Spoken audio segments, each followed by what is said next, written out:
KCHUNG, Los Angeles, Chinatown, 1630 AM, KCHUNGradio.org. This is Emerson Dameron's Medicated Minutes, medicated-minutes.com. I am Emerson Dameron, the producer, director, writer, host, and talent, the band behind the dream here at Emerson Dameron's Medicated Minutes. Levity saves lives. I love you, personally, but I don't trust you. And you might be thinking, if he doesn't trust me, what does he have to gain by telling me that? Like, wouldn't it make more sense to just not say anything? It makes sense when you get on my level. In order for I love you to carry any weight, there has to be an I in there, and in most cases, there just isn't. We can't trust you if we don't know who the hell you are. And if your priorities include, near the top, getting people to like you, either by tricking them into it or by adjusting yourself, presenting yourself, trying to even be a certain way. Like, you might think, oh, I don't want to fake it. I'll just become the person that everybody else wants. Yeah, I don't know anything about you. You gotta take some time and not trust anybody for a while and clean house. Just recalibrate, do a much needed correction and figure out what you really want. And the most interesting way to do that I've found is to think about strictly what you secretly want. What are you ashamed of wanting? What do you not want me to know that you want? Make a list of those things. People don't respect you if you want them to like you too much. It's an invitation to treat you like garbage. It is almost a better idea to treat people poorly, because at least some of them seem to really enjoy that. Nobody likes being treated better than they know they deserve to be treated. So if you want to be treated well, dare to be disliked. That is the first and can be the most challenging, but is for sure the most essential step to step into the bold kind of leadership that you were born for. Real love is about making the right enemies. And you can find clues to what you want in lots of ways. So you can pay attention to what provokes your envy and just consider that window shopping. Like, are you envious of this thing because you think you're supposed to have it, or you want to feel the way that you think you would feel if you had it, at which point you've overcomplicated things so much that it's almost not even worth talking about anymore. Do you really want it? Is there a realistic path to getting it for yourself? Are you willing to accept the opportunity costs of doing so? Will you put other concerns aside for long enough to make that happen? Does it mean that much to you? If so, get it for yourself. If not, forget it and move on. I can understand now better than in the past why people like to suffer so much. People are good at telling stories and suffering. I think telling stories is great. I think ideally you should make some money off of it. Like, if you can spin off your story and use it as IP, that's good. It's not so good when you're telling yourself a story about yourself that keeps you constrained, that builds an iron framework, curtails your freedom, that does not in fact keep you safe. And I guess I understand the obsession with safety a little bit. Yeah, the negativity bias goes way back. It wasn't that long ago when life was a lot more dangerous and it made more sense vis-a-vis passing on one's genes. And our genes desperately want to be passed on and will humiliate us in all sorts of brilliant ways in furtherance of that objective. It made more sense from that angle to focus on threats than on opportunities. You need a little bit of both, but if you had a reasonable fear of tigers, you might outlast somebody that had an unreasonable fixation on rainbows, for instance. I think that's very different now. Tigers are not the threat that they used to be. They're kind of ridiculous now when you look at them up close. But I understand the suffering thing, and here's what I think it's about. It's a good way to make your life seem longer. because the time flies by when you're enjoying it, and it drags out when you're suffering through it and running out the clock.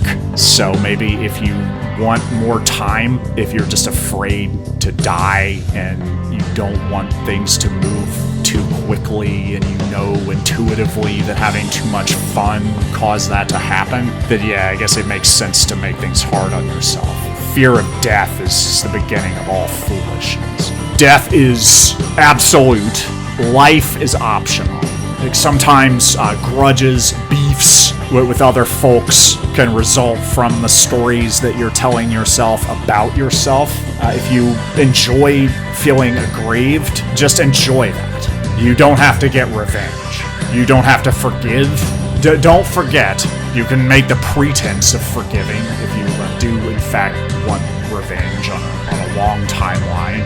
You don't want to put your enemy on notice that revenge is forthcoming or maybe in the cards. Then you want to at least fake forgive convincingly. But you're much better off cultivating yourself. There's always more work to be done. And the more you do it, the faster the time will seem to go.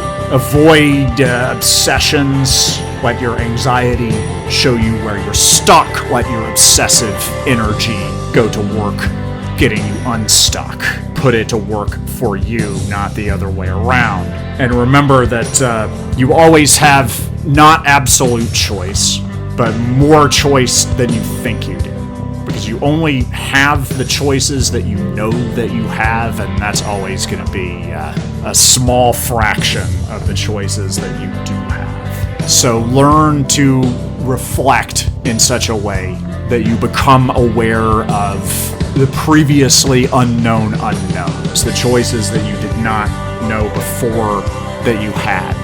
They're back in the old awful times of really gnarly animal experiments. There were some evil scientists that had a collection of rats, and they put the rats in an enclosure with a floor that was wired up to shock them, and they indeed shocked the rats at random intervals. And some of the rats, before they got too shocked to have their full faculties about them, noticed that there was a little ledge around the side of the enclosure. If they could get up on the ledge, they would not get shocked. They could just watch what was happening. So some of them got up there before they got shocked too much to even be that observant, and some of them got so shocked that they just thought, this is the way it is. There was a pattern to the shocks for a while, and the rats got accustomed to the pattern, and then the pattern changed a little bit,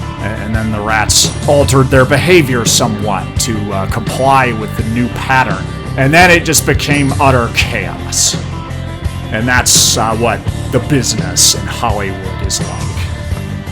You always have more choices than you realize, and sometimes you choose to do things that aren't so compassionate, that might hurt someone other than yourself, or you might hurt yourself badly and thus hurt other people by proxy. And that is because you are infinitely good and infinitely evil, and so far beyond good and evil that it's just so damn sexy that it's hard to tolerate sometimes. And just know that you can accept your own wrongness, sickness, twistedness. And if you're afraid that you can't get what you want without undergoing a lot of unnecessary suffering and tedium, I've got good news. You can get what you want. There are different ways to do it. I would take a fun one. Maybe have a little bit of fun, spread a little bit of mischief, and then get what you want. And then if you want suffering and tedium, you can have that also. The ease of getting what you want will not preclude any suffering that you desire. But as much as you can, keep your nose clean, eat right, exercise, maintain your integrity, avoid clutter in your space or in your head space. Set your goals and go after them. Cut your losses and learn your lesson without beating up on yourself. Unless we're talking about masturbation, in which case go for it. Take care of your body, your feelings, your mind, your surroundings, the people close to you, and treat yourself as you would someone in your care. Because A, you don't need anyone's permission to become who you are, and B, there's no one that can get you there, and no one that's guaranteed to have your back. And if you don't go for what you want, and you don't become selfish enough to have definition and integrity, and to be someone who can say, I love you, and it means something, probably nobody's gonna care.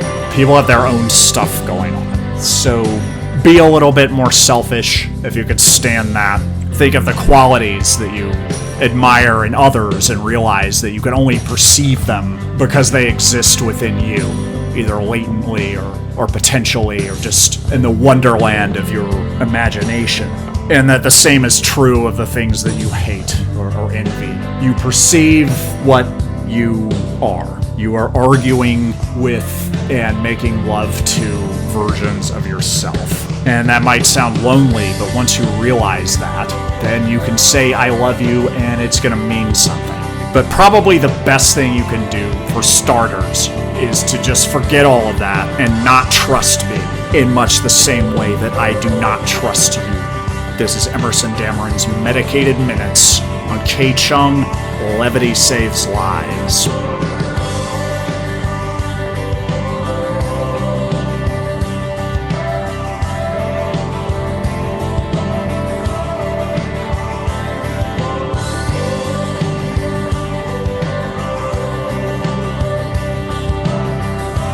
Does it still hurt? Are you still sad? Let me check. You shouldn't be sad anymore. Bad news. Still hurts. Still sad. You need to live your life. What else would I be doing? Take responsibility for your feelings. Face reality. I'm told that grief takes time. It shouldn't take this long. Perhaps I'm misreading, but that would seem to imply that it gets better automatically. What? On a long enough timeline, if you're willing to wait. Sometimes I don't know what you're talking about. I don't think it does, necessarily. You create your own life. Life is big pain and little pleasures. Sometimes you just say words. I also feel feelings. That much I believe. Right now, it feels like one big feeling. It hasn't gone away yet. It hasn't. It has to eventually. Perhaps I'll get used to it. It's up to you, Alan. It will be the aquarium water I swim in. You need to work on yourself. I'll forget it was any other way. Like, really work on yourself. All that I ever thought it would be or could be. Sometimes I wonder what's wrong with you. Appreciate your concern. How about now? What of it? Any different? No.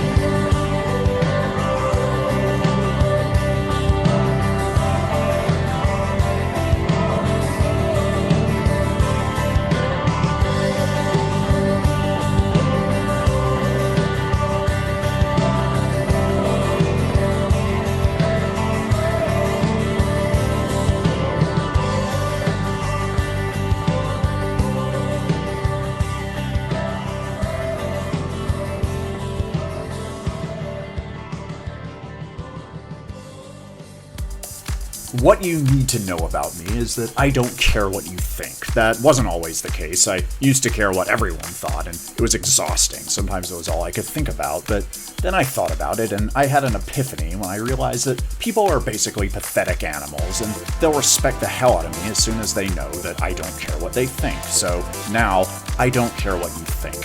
And you need to know that, and I need to know that you know that. Otherwise, I can't trust you. You see, I keep my power in relationships by always being less invested. It keeps the mystery alive for you and keeps you seeking my approval, which is cool with me because I don't care what you think.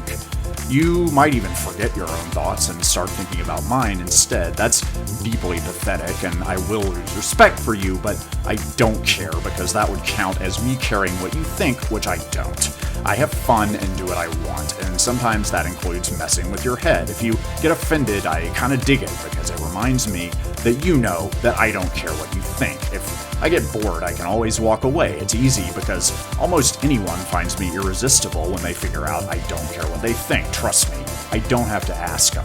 I have bulletproof self-confidence, and I don't want you around if you're weak or insecure. That tells me that you think I might care what you think, and to reiterate, I don't care what you think. I don't think you understand me, and I hate being misunderstood. I don't care what you think, and it's important to me that you know that. I knew this was a bad idea. I knew you would think I cared what you think, and I don't care what you think, and you need to get that through your skull. I make the rules, you play by my rules, and like them, or go home. Otherwise, I go home. I never apologize because I'm not sorry, because I don't care what you think, so get over yourself. Oh, one more thing. I also don't care about your feelings. I don't know much, but I'm certain of one thing, and that's that I don't trust you. I had the courage to trust you before I had the wisdom not to, and by then it was too late. I was hooked on our sick, sexy little liaison. You're sizzling hot and almost guaranteed to burn me, but I wouldn't put money on it because I don't trust you. I wake up in the middle of the night sometimes and feel flames licking the insides of my ear canals, and I wonder if you're talking smack about me behind my back, or if you fell asleep smoking and set my building on fire. I don't know, because I don't trust you. You add insult to injury like I stir honey into my butterscotch coffee. But then you do that one nasty thing I love just to keep me off balance. You get me hard enough to punch holes in your drywall, and then you kill my confidence and lacerate my tender heart, and then you want to be friends, and then you want to be dominated, and I do it because you're my sexy cryptogram and my cute little conundrum, but I don't even trust you to lie consistently. I deserve better, but I don't trust my instincts and experience anymore, and if someone seems wholesome, it's a good bet she's lying about everything. I may never trust anyone again, but I'll never not trust anyone as much as I don't trust you. You're on notice until further notice, because I do not trust you as far as I can throw you, but if you want me to, I will come through and throw you around the room, because I keep it real and reliable like that.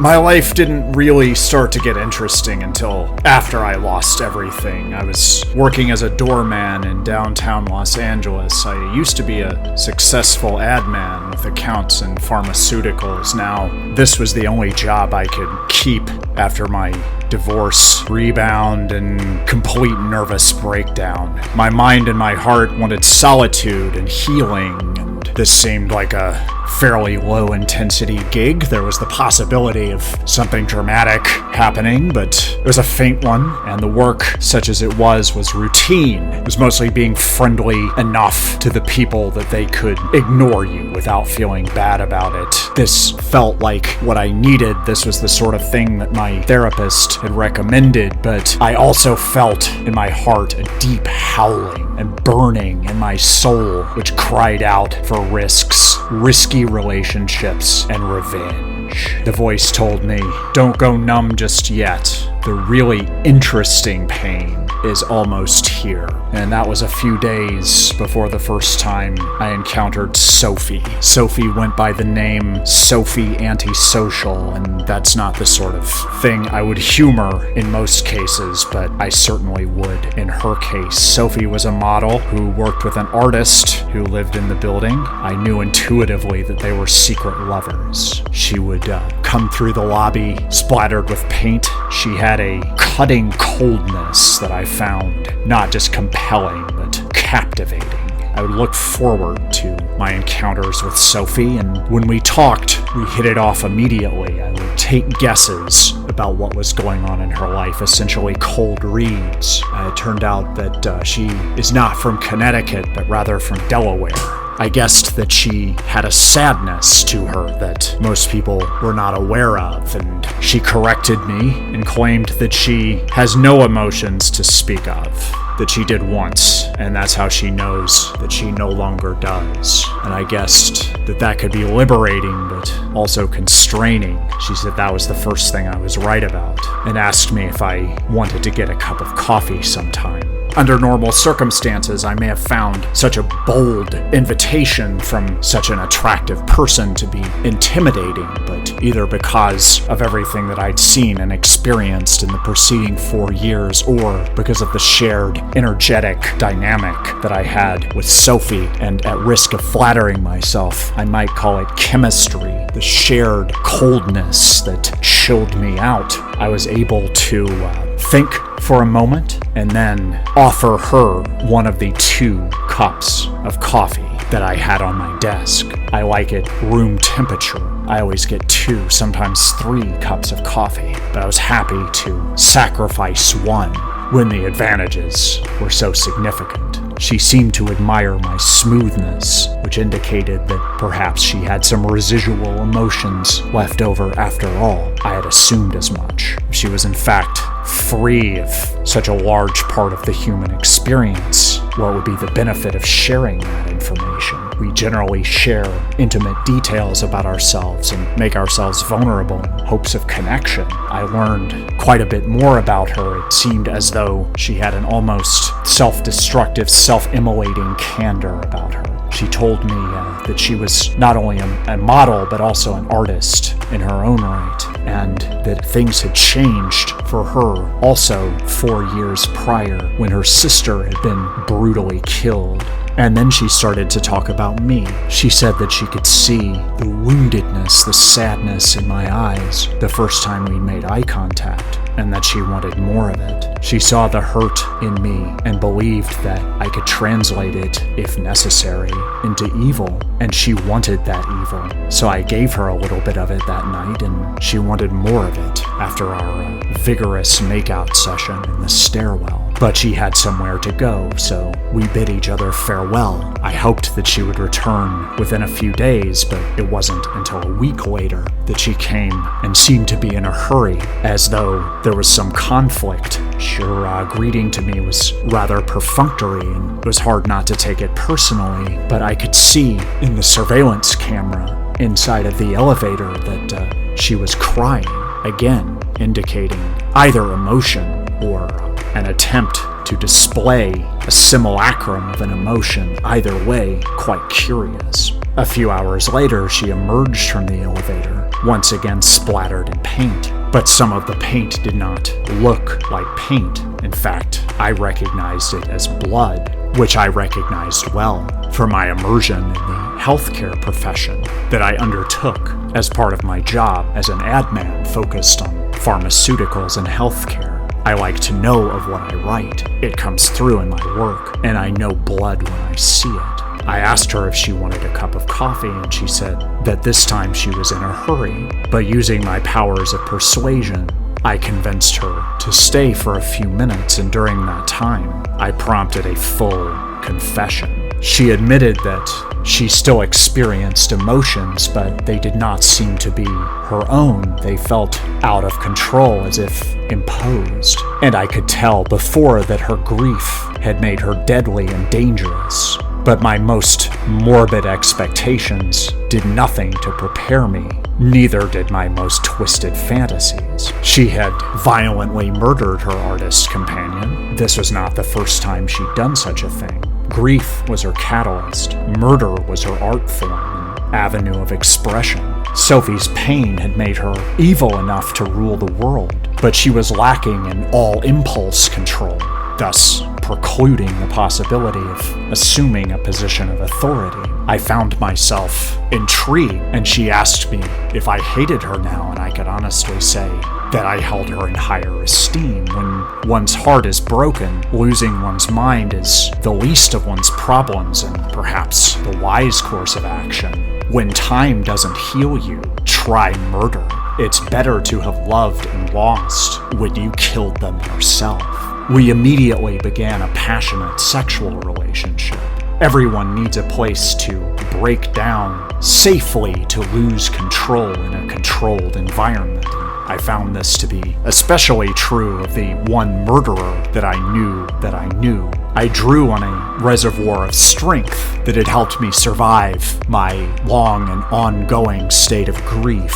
I couldn't always hang tough for myself, but if this beautiful creature needed a place to fall apart, I could summon equanimity, calm, presence, and strength. It's a big responsibility to possess the mind, soul, and body of another. It is an honor to be allowed to do so. I held Sophie very tightly as she shook and cried, and I made love to her as if I were trying to kill her myself. She responded very positively to this. I knew, of course, that this had made me an accomplice, and indeed, with time, I became more and more intimately involved, not just with Sophie, but with the murders that she committed, impulsively, often without forethought. She'd been on a lucky streak for a long time. Seemed as though she could do almost anything she wanted and never get in trouble, never get caught, and she behaved as though she were bulletproof, as though she believed that she would live forever. My project management skills and penchant for persuasion came in quite handy under these circumstances, until inevitably she ran afoul of one of the half-dozen mafias competing for control of our building. Strange omens began to appear. I felt as though we were being watched, and I was starting to like it. I wondered if our passion had created an invincible force field around us that protected us from being caught, that protected us from guilt or losing our minds or regaining our minds in a way that would not be beneficial, that would not allow us to continue on our adventure. And I assumed that it was the force of our passion that caused the building to shake as we made love in an empty apartment on an upper floor. It was not. It was the big one, the earthquake that the citizens of Los Angeles have feared for quite some time came to pass, and it turned out to be exactly the reset that I needed. I remember crawling through the rubble. I remember walking as far as Chinatown. I remember falling down and passing out. I vaguely remember a helicopter ride. I remember using the fake ID and credentials that I carried on my person to assume a new life. Much of what happened afterward feels like a story that was told to me by someone else. I was becoming someone else. I knew it would take time. I understood now why I felt so stuck in my grief, so resistant to even the notion of moving on. Because moving on meant leaving everything behind. It was this knowledge that compelled such risk-taking behavior that led me through the corridors of insanity. And now that I had the opportunity to take on a new life for real, I found that it was a different person who was assuming this new life. And I felt no inkling of the past until I found myself in a support group for those with violent depression somewhere in a suburban conference room. I was explaining the small cuts on my arm. I was not actively suicidal, however. I had been cutting myself with a serrated kitchen knife in hopes of feeling something. A glamorous and decadent-looking woman named Anastasia in the group suggested that, as an alternative, I burn myself with cigarettes, and she offered to show me how to do it. When the group concluded its activities and prepared to disperse, those of us who had become to fancy each other friendly acquaintances said our goodbyes. Anastasia asked me out for coffee.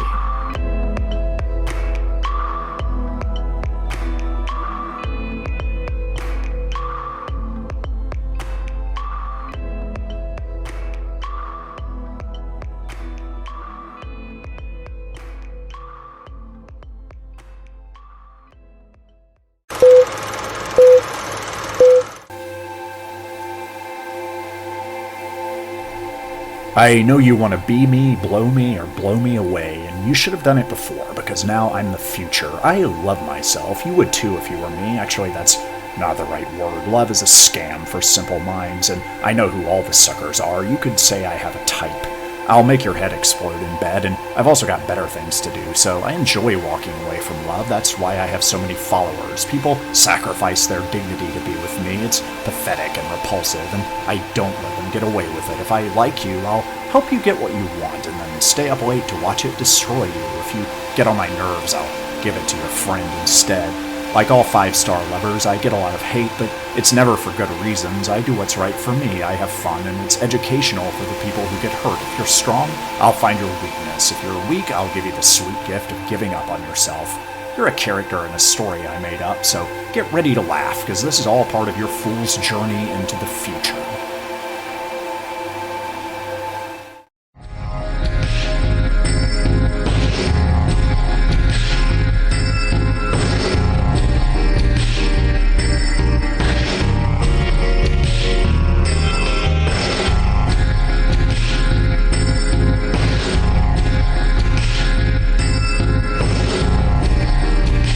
No. All I gotta say to you is no. I said it before. I'll say it as many times as I need to. No, no, no, no, no. I'm not gonna tell you that. I'm not gonna tell you that if you try to get it out of me that way. Because it's a secret. Because it's classified. Because you don't need to know it. Because you're worse at keeping a secret than I am. Most people are, but you in particular are terrible at keeping secrets. And if I tell you, it's like broadcasting it on the public address system for the entire world. No. Forget about it. Okay, I like the attitude shift. Okay, slow down. Ask very, very nicely. The answer is still no. I like you more now, but no. Just, it's not gonna happen. Forget about it. No.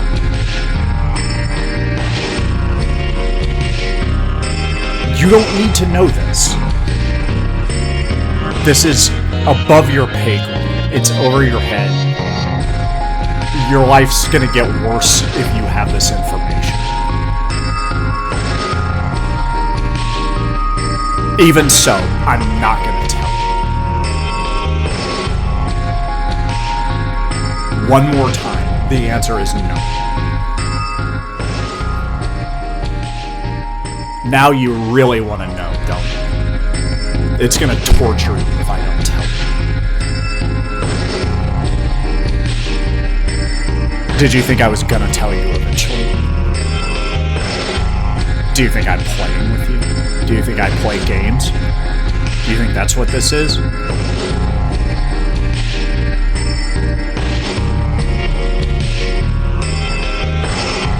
Okay. Slow down. One more time. Nicer than before. Like, as nice as you could possibly be nice.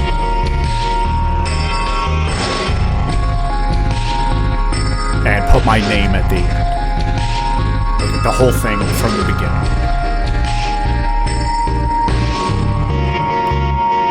The time has come. Okay, where to begin? It started in Vermont, and it started way out in the woods, in a house that you needed a truck to get to, because getting there involved driving through a creek.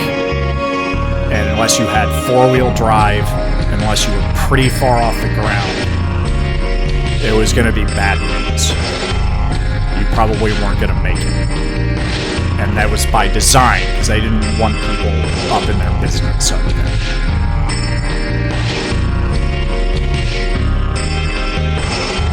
Originally, it was just fireworks, and then they branched out into some Dr. Feelgood type of business operations with the powders and pills and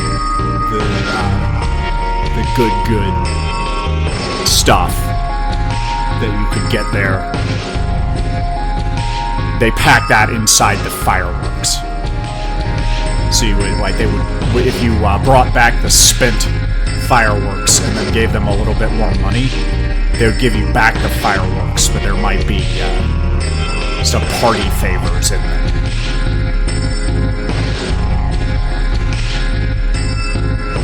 So that's how it started. And it went on like that for many years. 9/11 didn't really affect the demand for that kind of stuff. During the recession, they started to get robbed on a pretty regular basis. And at that point, there was a whole lot of cash on the premises, and I should not have told you that. And I didn't say whether or not that's still the case. At the time, there was a lot of cash, a lot of contraband, a lot of stuff that people wanted to get their hands on, and they were getting robbed as a result of that. And so they got serious security. At first it was cameras, and they got some shotguns, and then dogs, and then they kind of went a little bit nuts with it. And they dug a moat around the house, around the compound, as they were then calling it, and got some live alligators. They drove a truck to Florida and did so much crank that they had the confidence to kidnap some alligators. And I don't know how they did it and why they didn't get it on video. I don't know why they didn't get footage of this. It would be educational and possibly entertaining, and I've always been curious. They got the alligators from Florida to Vermont. I guess it was an all-night drive, and I don't know if the alligators were thrashing around in the back of the truck, how nobody noticed. I mean, I guess they had a cab on the truck, but even still, it must have been a long drive. I'm gonna get to the point. But I shouldn't even be telling you this. You twisted my arm. I want to give you the necessary background to understand this information. You don't understand that because you're not a big picture person. You don't understand the crucial importance of putting this kind of information in context. I'm starting to regret the decision to tell you in the first place. Yeah, you've gotten on my last nerve more times than you know in the last few years. And it's happening again. Okay, I don't think that you're capable of a sincere and meaningful apology, but let's hear your audition. No, it's self-destructing BS. Try again from the top. Yeah, now you're just insulting me and wasting my time. I'll give you one more shot. Okay, that had some music to it. I liked the way it kind of softened up at the end. Like there was a lilt, like almost your southern accent kind of came. Try that with the whole thing from the top.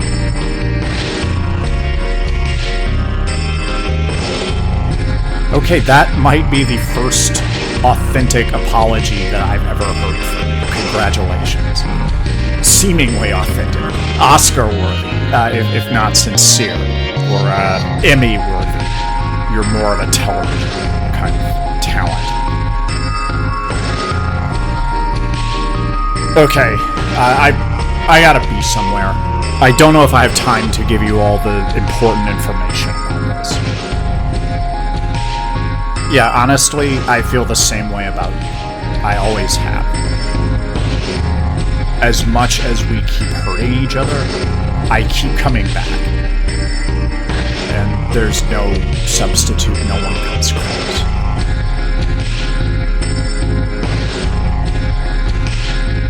Yeah, I've never felt this kind of profound connection with another human being. It's creepy. It's eerie. It makes me question all of my rational beliefs. Like there's magic to it. It's weird. Like it has its own color and sound and texture. And I never really stopped thinking about it.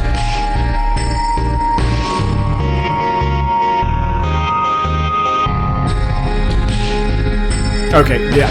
David Drake is the guy who killed all those people. He kidnapped the alligators. He was in charge of the drug operation. And he also murdered at least half a dozen people, confirmed, but confirmed by his comeuppance from law enforcement. Yeah, the FBI's been circling him for years, but they don't come in for the kill until they know they've got you dead to rights. But yeah, David Drake was the guy who did it. Yeah, don't hang out with those people, and particularly not him. They're bad news. Yeah, they're very pleasant in person when you first meet them, if they're not on meth. But that's less often than it probably should be. Yeah, I think David's second cousin tried to get clean, and I think was clean for a year, and then started using again. Yeah, it's just a bad environment. Like you're not gonna get clean hanging around with those people. Yeah, it's like weird hillbillies with a multi-million-dollar drug operation and more money than God and no grasp of reality whatsoever. Like their delusions can beat up your delusions. Don't get anywhere near that. Yeah, I didn't want to be the first to say it.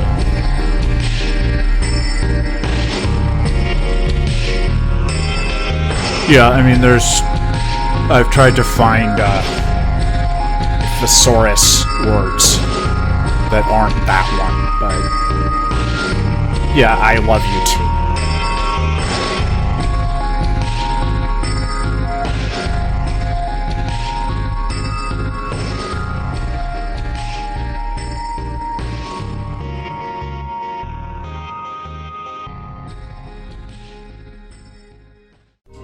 Thanks for your recent inquiry. I'm honored when anyone reaches out to me and isn't selling something. I'm not a social person. All kidding aside, I really do not like most people, and right now I don't like hanging out with a lot of the people I do like. It's hard to do perfunctory chit-chat while also grinding my teeth, an expensive and time-consuming hobby I picked up recently. I'm flattered that you want to be my friend. I'm sure you're a great person on balance. Like you, I live in Los Angeles. I know how lonely it gets and how it feels to have people I genuinely adore, whose friendship tenders an abundance of riches in the currency of thoughtfulness and respect, whose company I actually prefer to my own, who I see maybe twice a year since I moved to the other side of the 405. It's not that I don't like you, like I said, that's neither here nor there. It's that I don't trust you, which you shouldn't take personally. It's gonna be a high bar for a while, a regrettable but necessary correction. At the moment, I'm not considering new candidates, but if you want to be patient, I'm expecting some vacancies soon. Thanks again, and good luck on your search.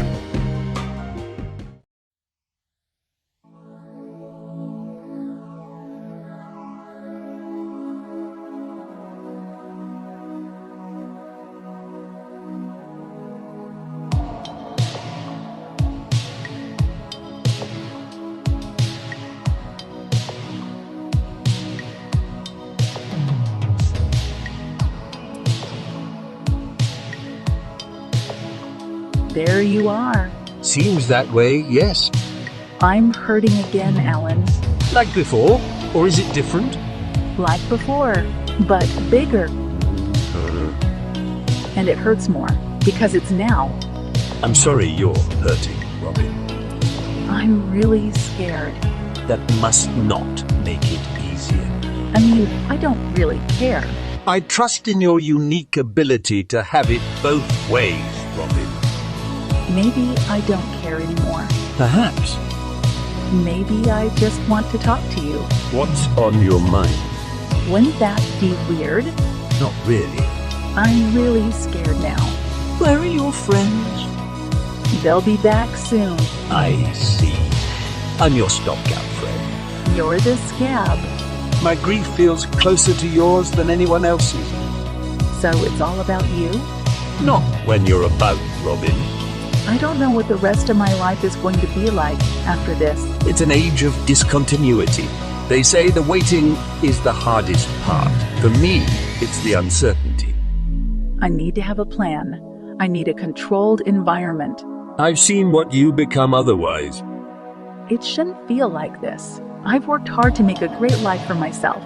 I'd never say you're not smart, Robin. Or that you don't not work hard. I've succeeded. Everyone who knows you adores you, except for the ones who don't. So why does it feel like this now? Is that rhetorical? Should we sleep together again? Yes, soon enough. What's wrong with right now? I need to not be in love with you first. Does it get any better? Not really.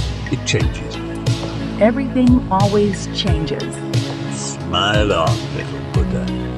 How does it change for you? You start to notice the nuances, the changes of seasons. I'm bored. Then you're right on schedule, my friend. Sometimes you just say words. Not so much as I once did. You don't know what you're doing. I suspect I never knew much of anything. How are you doing with that, Alan? It might be my thing. Does it ever stop hurting? Not with that attitude. Sometimes not at all. I'm better than this. I deserve better than this. I'm better than you. That's never stopped anything from hurting. You're one of two people who might be smarter than me. For all the good it does. I'm sorry. For? What do you want me to be sorry for? This feels like a setup. I take it back.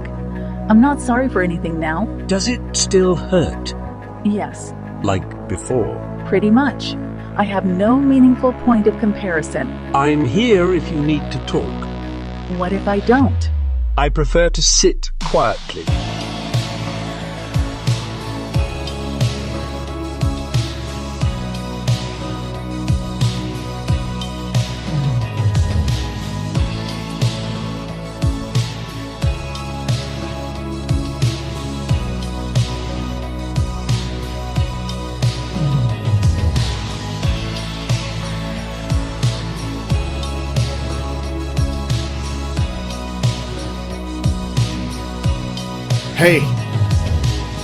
Hey, right here.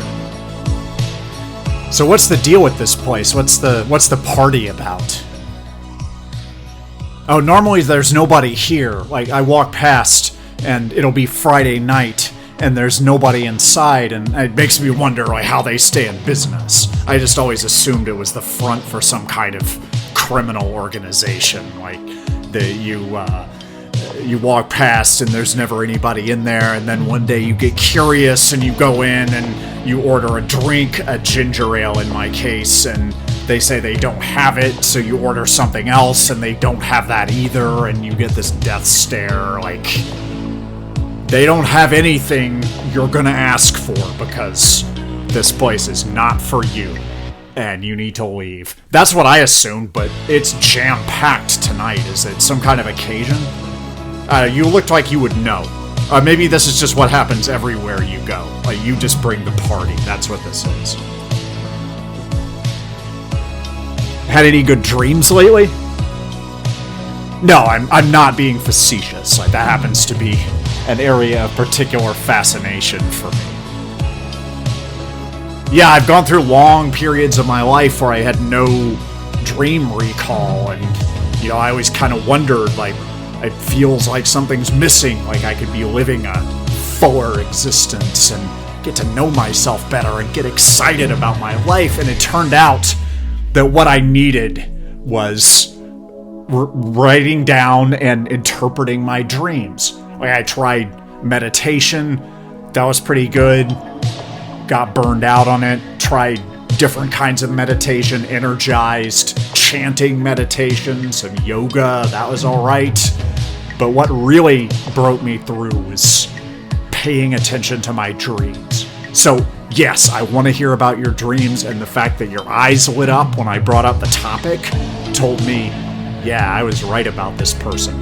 I'm glad I initiated this conversation. So yeah, if that was my dream, I would think the fox was probably there to teach me some new tricks. Like maybe I would think about areas of my life where I could be embracing mischief a little bit harder, maybe be a little bit more fun-loving and prankish. That's how I would interpret that.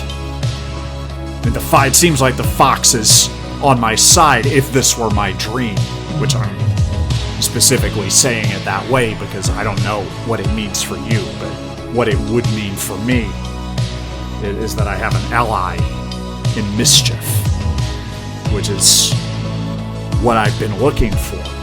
I did learn a thing or two about mischief from a lover of mine, one of my favorites. And being a bit of an animal is crucial if you want to do the kind of mischief that you want to do. Specifically, think of the fox or the alley cat. Be connected with your surroundings, be a little bit rough around the edges, but also be able to turn on the charm, because you figure out how to charm your way in there. Because it can be done. The rewards are remarkable in many cases.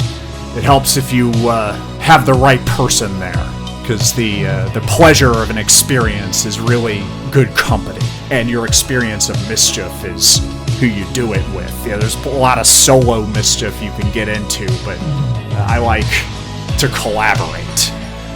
I think there's about all of my best work has been in collaboration.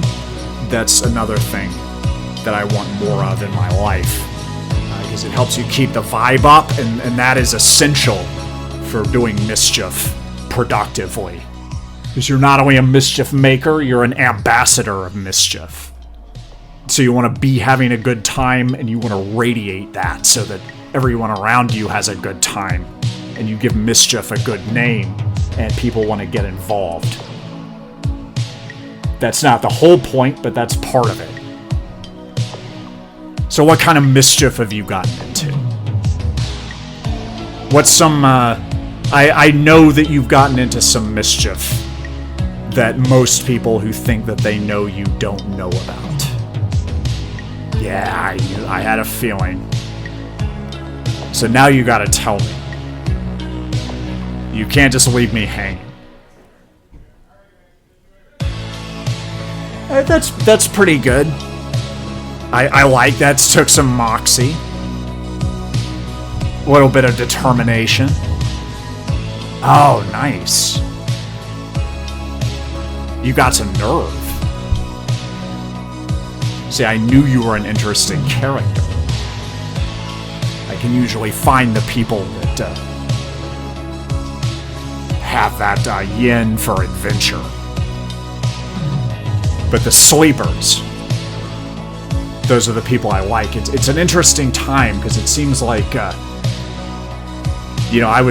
never got sleeves of tattoos or nose rings or anything like that. I always figured it was a good idea to appear somewhat conservative, or at least, middle of the road, and you could get away with more mischief that way. That if you were very responsible and down to earth in your life, you could be deranged in your work and wildly creative in your art, including mischief, if that is your art form. But the assumption now seems to be more like, I think people have loosened up and undone enough of their shirt buttons that it used to be, if it looks like a duck and quacks like a duck, you can assume that it is a duck. But I've noticed with younger folks, there's the assumption that if it's a duck, it will look and quack like a duck. And if you don't have the sleeves of tattoos, you're not really hardcore. I'm okay with that, because I like to work in the shadows, even still. In the days when everybody's putting everything on Instagram and TikTok and putting it all out there and trying to be interesting, I think the hanging back and being a little bit of a question mark, having some craziness that most people don't know about, is a huge advantage. It's a good angle to work if you got that. You ever been to the Neon Museum? It used to be in downtown LA, now it's in Glendale. I don't know. I only know a couple of people that love neon as much as I do, but I could see you're staring at that beer light and like, is that vintage? And I think it might be. I'm not sure, but it just looks like it's seen some things, is what I'm picking up from it. I noticed that you get very intrigued and locked into things that you're interested in. My guess is that comes out in your creative practice. You have some sort of artistic practice that all of that information goes into a vision. Yeah, I had a feeling. Oh yeah? Yeah, now it's just, I think smoothies. It's what most of LA's economy is based on now. Dog funerals. Birthday parties for dogs. Yeah, they make all the movies in other places. It's kind of sad. Everything's still pretty expensive. And now it's just in your face all day, every day. I think a lot of the loneliness that some people experience, I mean, it's a real phenomenon, and it's painful, and I feel it too. You know, it gets harder to make friends as you get older. I mean, it's more and more worth it because you got more to offer, more wisdom, more experience. But it can be logistically challenging, but I think sometimes it's just the wildly unrealistic expectations that develop when you're seeing these insane lifestyles all day, every day. And it's interesting because some people need mischief in their lives. Not everybody agrees with me about that. Some people say, don't bother people with your performance art. And it's not my intention, but some of it is provocative. And I would be lying if I said I didn't have a little bit of a mean streak.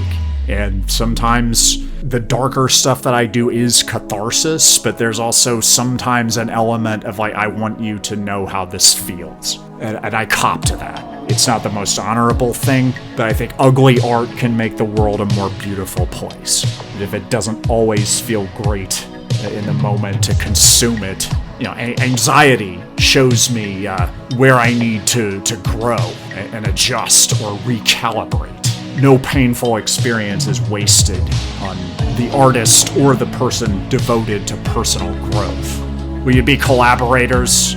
We could be on-again, off-again lovers. I'm not averse to that. You bring the party wherever you go. So I want you on my side. And I'm unpredictable. I'm highly skilled and highly trained in the charming and scattershot manner of an autodidact. I make it look effortless, which takes a hell of a lot of practice. I'm not trying to be perfect anymore.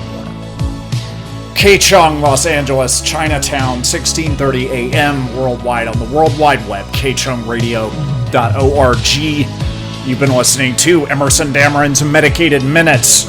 Medicated-minutes.com. Music on the show tonight was from Whalez, Whalez, as well as Visions of the Universe and a little bit of Omu Shell in there. Everything else on the show is by me. I'm Emerson Dameron, the producer, director, writer, host, bringer of the old razzle-dazzle on Emerson Dameron's Medicated Minutes. Coming up, previews of forthcoming episodes of Emerson Dameron's Medicated Minutes that you will hear over the hot summer of 23. So stick around. Levity saves lives.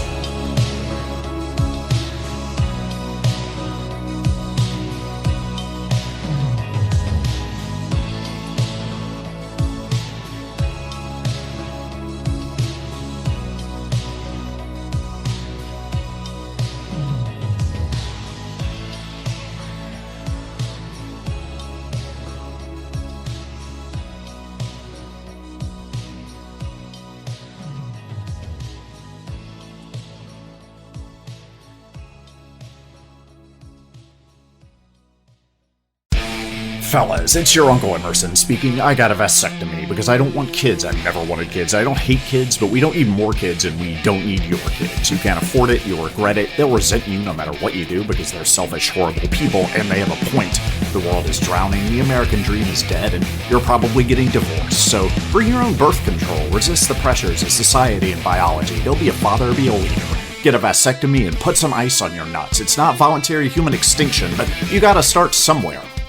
Ask a Sadist, a round of Q&A with me, your host, a sadist with a heart of rugged gold. I like to hurt people in the ways that most help them, and it means the world to me when you let me be mean to you. Dear Sadist, I am a woman in my mid-40s and unhappily divorced. I was never much of a looker, but now I feel fully invisible. Should I accept my lonely fate?